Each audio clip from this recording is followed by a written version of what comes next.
할렐루야로 시작하는 시편 135편은 우리를 향해서 찬양하라라고 하면서 우리를 찬양의 자리로 초대하고 있습니다. 그래서 이 시편을 할렐루야 시편이라고 부르기도 합니다. 그러면 우리에게 왜 찬양하라고 할까요? 4절 말씀에 하나님께서 우리를 특별한 소유로 삼으셨기 때문입니다. 여기서 특별한 소유라고 하는 것은 고대 왕이 자신의 보물을 언급할 때 쓰는 말이기도 합니다. 왕이 가지고 있는 물건들이 얼마나 많겠습니까? 그 물건 중에는 한착해 여기는 사소한 물건도 있을 것이고 왕이 소중히 여기는 귀한 물건도 있을 것입니다. 그런데 이때 왕이 특별히 여기는 아주 보물이 있습니다. 이 왕은 그 보물을 아무데나 두거나 아무렇게 취급하지를 않습니다. 왕이 그 보물만 따로 보관하면 특별한 보관함이 있습니다. 우리가 사는 시대에도 귀한 보물이 있으면 금고를 따로 만들어서 거기에 두지 않습니까? 당시 왕도 그랬습니다. 이 보물은 그냥 취급할 수가 없다는 것입니다. 왕이 자신의 보물을 특별히 보관하고 아주 귀하게 여기고 소중히 여기는 것처럼 하나님께서 보시기에 우리가 그런 보물이라는 것입니다. 4절에 하나님께서 자기의 특별한 소유로 우리를 삼으셨다라는 것입니다. 그렇기 때문에 우리를 이렇게 귀하게 여기시는 하나님을 찬양하지 않을 수 없는 것입니다. 하나님께서 저 여러분에게 말씀하십니다. 너는 내게 보물 같은 존재야. 너는 내게 아주 아주 특별한 존재야. 하시면서 우리를 귀하게 여기십니다. 이 하나님께 감사와 찬양의 고백을 드리는 저 여러분 되시기를 바랍니다. 두 번째로 왜 우리가 찬양을 해야 될까요? 하나님처럼 우리를 구원하신 분이 없고 하나님만큼 위대한 일을 이루신 분도 없기 때문입니다. 본문 5절부터는 하나님이 어떤 위대한 일을 행하셨는지를 고백하고 있는데 그 중에 7절을 보면 이렇게 말합니다. 안개를 땅끝에서 일으키시며 비를 위하여 번개를 만드시며 바람을 그 곳간에서 내신다. 이렇게 말하고 있습니다. 하나님께서 자연 만물을 통치하고 다스리신다. 그렇게 능력이 많으시다. 라고 고백하고 있는데 중요한 것은 단순히 능력이 많다. 이것이 아니라 그 많은 능력을 통해서 무엇을 행하시는가? 우리에게 구원을 베푸신다라는 것입니다. 하나님께서 바람을 그 곳간에서 내신 적이 있습니다. 이스라엘 백성들이 출애굽을 할 때 홍해를 가르시는 그날에 하나님께서 바람을 일으키셔서 홍해를 가르시고 그 마른 땅을 통과하게 하는 놀라운 구원을 이루셨지 않습니까? 또 홍해 사건 이전에는 10가지 놀라운 기적을 통해서 애굽의 신들이 모두 다 거짓이고 아무런 능력이 없다는 것도 하나님께서 보이지 않으셨습니까?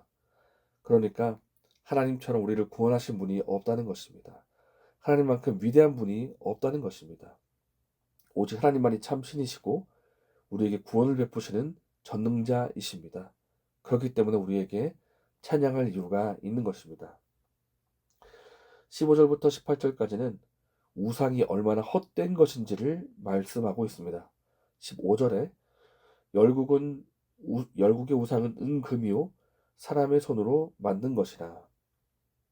세상에 수많은 우상들이 있는데 이 모든 것들은 다 사람이 은과 금을 가지고 만든 창작물이라는 것입니다. 사람의 손으로 만든 생명이 없는 물건입니다. 그런데 그 생명 없는 물건이 어떻게 생명이 있는 것처럼 숨을 쉬겠습니까? 그것을 만드는 것도 의지하는 것도 다 의미가 없다는 것입니다. 시편 기자가 이렇게 우상의 무의미함과 헛됨을 말하는 이유가 무엇이겠습니까? 이 헛된 우상을 섬기거나 의지하지 말라는 것입니다. 그렇다면 우리가 사는 이 시대에도 우상이 있을까요? 꼭 눈에 보이고 손으로 만져지지 않아도 하나님보다 더 의지하는 것이 있으면 그것이 우상이 될 수가 있습니다. 사람들이 왜 그렇게 돈을 모으고 그렇게 악착같이 바득바득 살면서 돈을 모을까요? 그리고 돈 때문에 왜 사람까지 해칠까요? 이 돈만 있으면, 이 돈이 많이 내게 있으면 내 인생 행복할 것이라 그렇게 믿기 때문입니다. 사람들이 왜 자기 자녀를 위해서 수백, 수천, 수억을 써가면서 공부시키고 소위 명문대학으로 보내려고 할까요? 그렇게 해야 자녀가 성공하고 행복한 삶을 살 것이라 그렇게 믿고 있기 때문입니다.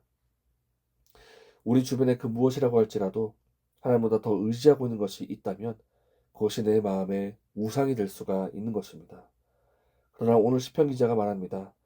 그 신기루와 같은 우상이 너에게 해줄 수 있는 것은 없다. 허무한 뿐이라는 것입니다. 그러니 우상을 버리고 참 하나님을 의지하라고 우리에게 권면하고 있습니다. 우리 마음에 하나님보다 더 의지하고 있는 것은 없습니까? 나는 하나님만 믿는다 하면서도 은근히 내 마음속에 점점 영향력을 행사하고 있는 것은 없습니까? 오늘 시편 기자는 말합니다. 여호와를 경외하는 너희들아 여호와를 성축하라. 하나님만을 찬양하고 하나님만 예배하라고 우리에게 권면을 합니다. 사랑하는 여러분, 우리가 오직 하나님만을 예배하고 찬양합시다. 하나님만이 참 신이시고 구원자이시고 우리를 귀하게 여기시는 분이시기 때문입니다.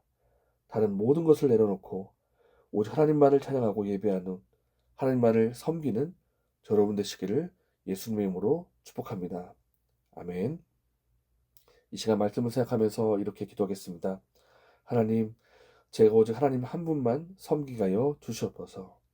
내 마음에 하나님보다 더 사랑했던 것이 있다면 내려놓게 하여 주시고 오직 하나님만을 사랑하고 예배하게 하여 주시옵소서. 이렇게 기도하시고 내일에 있을 예배를 위해서 기도하시고 개인적인 제목으로 기도하신 후에 자유롭게 돌아가시겠습니다.